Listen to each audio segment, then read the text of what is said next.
Chinese liquidity leads, global M2 should follow.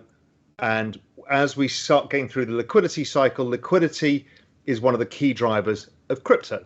Hello and welcome back to Cryptollennium. Today we'll talk about events that may lead us into the next leg down of this bear market, as well as some promising news for crypto. So without further ado, please like and subscribe and let's dig in. As you can see here, Bitcoin has bounced a little bit after dropping to mid 15Ks on Monday. Is this a bottom? Probably, maybe not. Let's see why. Could Grayscale Bitcoin Trust collapse be the next Black Swan event? Well, let's see. It might be the beginning of the end. The discount of GBTC, what's offered in Grayscale's trust, to the net asset value of Grayscale Bitcoin Trust reached a record 55% discount, and it keeps increasing. To solve it, Digital Currency Group must start liquidating a part of its 633,000 Bitcoin to restore the situation. This is the Bitcoin that Coinbase recently just came out and confirmed that they are holding for them. So what could go wrong? Well, Bitcoin miners are unplugging their hardware because the units producing insufficient cash flow. Iris Energy is bankrupt. Iris is a huge miner.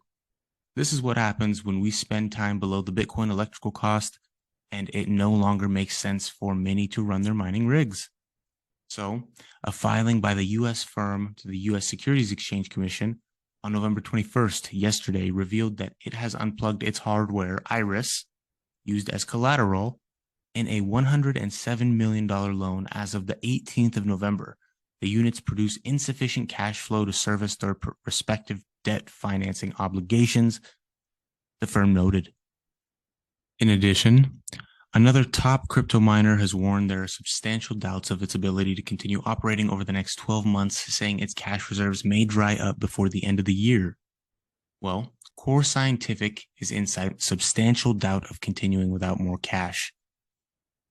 In a quarterly financial report to the SEC, they had accrued a net loss of $434 million over the third quarter in 2022, after net losses of $862 million in the second quarter, and total net loss is at 1.71 for all of this year so far. This is pretty bad. So, even with all of this, we still have reasons to be optimistic. For example, crypto winters are not that cold. According to Coinbase, their survey shows 62% of investors increased their total allocations over the last 12 months. So what this means is the 2022 Digital Assets Outlook survey shows that 62% of investors who are currently invested in crypto increased their allocations in the past 12 months compared to 12% who decreased allocations. This is evidence that institutional investors have continued to take a long-term view of the asset class, even as prices have fallen.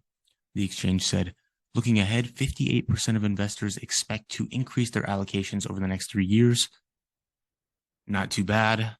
In addition to this, DCG CEO Barry Silbert updates shareholders, says the company will emerge stronger. DCG is the company that owns both Genesis and Grayscale, as well as many other companies. They're one of the biggest players in crypto, and DCG made a statement to its shareholders today, Tuesday the 22nd.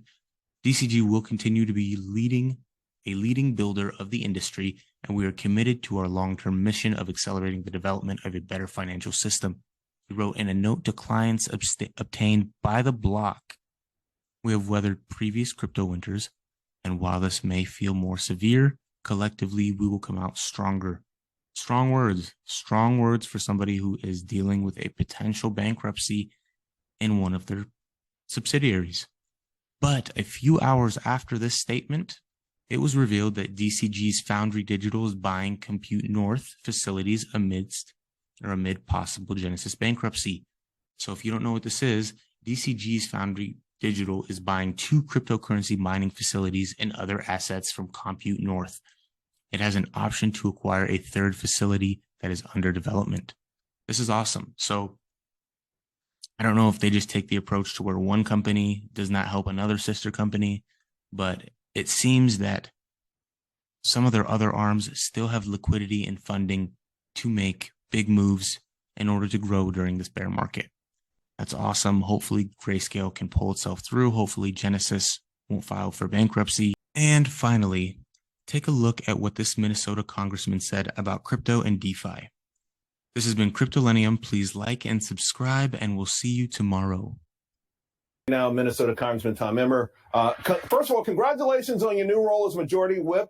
I can't wait for some of the ideas that you're going to bring to that job. But I want to talk about this because you've been at the forefront of this long before the you-know-what hit the fan.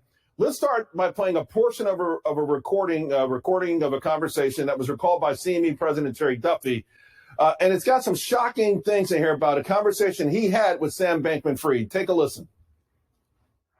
Let me be your risk manager. I'll clear it to make sure it's done properly. He says, well, you won't deploy my model. I said, your model is crap.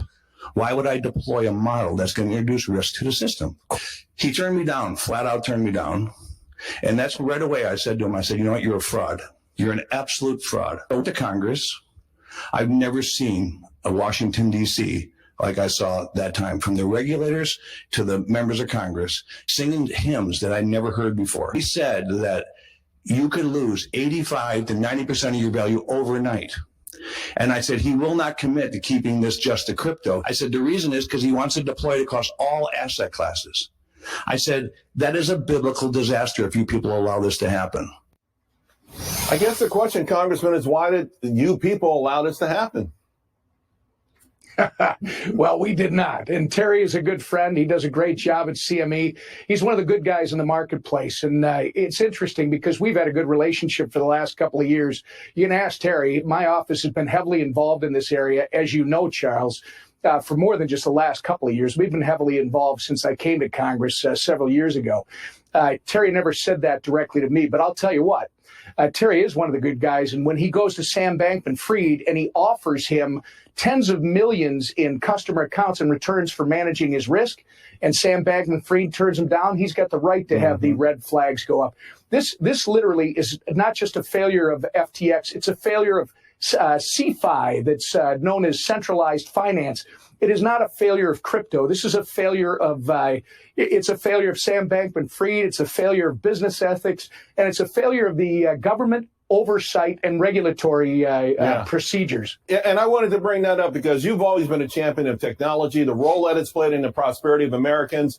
And you've been a very strong critic of Gary Gensler. You've urged accountability. What's going on there? Why? I mean, why? What do you think? What are they telling you about the inability to add clarification to this issue, making it worse? We've got major questions, Charles. I mean, look, Gary Gensler and the SEC, apparently they had meetings last March with Sam Bankman-Fried and executives from FTX and a trading firm here in the U.S., and they were working apparently with Sam Bankman-Fried and others to give them special treatment from the SEC that others aren't getting. And they announced a partnership with this trading firm last April. We kept trying to find out what exactly the partnership is all about. We didn't get those answers. And obviously, Sam Bankman-Fried then was pushing special treatment legislation through Congress. And when it was finally revealed what it was, and the industry actually started raising red flags all over the place, that's when this thing came apart. And it's really a failure, it appears, of Gary Gensler to actually deal with the bad guys. You got to ask yourself, Charles, where was he on Celsius? Where was he on Voyager? Where was he on Terra Luna? And now, where was Gary Gensler on FTX? Yeah. This is exactly what he's supposed to be doing. And Terry was talking about that. What is the regulator responsible for this doing, going after good actors in the community and working backroom deals, it appears, with people who are doing nefarious things? Representative, we got less than a minute to go, about 30 seconds. Sam Bankman-Fried supposed to be at a New York Times Dill book conference. Last I looked yesterday, he was still on the program, but they also added Ben Affleck. I don't know what that's all about, but I mean, he's still being feted by parts of the industry as some sort of wonder kind. I mean, what the heck is going on? Charles, the New York Times is not the industry. I've stopped trying to understand the New York Times. They wrote a puff piece on him within the last week for some reason. Here's a guy who mismanaged funds, it appears. There's, a million investors out there. There's $10 billion, that $8 to $10 billion. We need to get to the bottom of this. We need to understand why Gary Gensler and the SEC were not doing their job. We need to understand how this was allowed to get to the point where people and their savings are getting hurt. Yeah. That's exactly what the regulator is supposed to be taking care of. Yeah. And by the way, it's not about crypto. Remember, this is about centralized finance. DeFi is the point. They're going after decentralized finance. This is not what it's about. Right. It's not about the crypto industry. This is about Sam Bankman-Fried. It's about the regulator, Gary Gensler, and it's about centralized finance, which needs to be brought under our regulatory umbrella. And Gary Gensler has done nothing to make that happen. And I really hope you guys bring in Silicon Valley, which I think plays a major role in this, and a whole bunch of other things that have ripped off the American public. Congressman, again, congratulations. I'm glad you came on the show. Thank you. Thanks.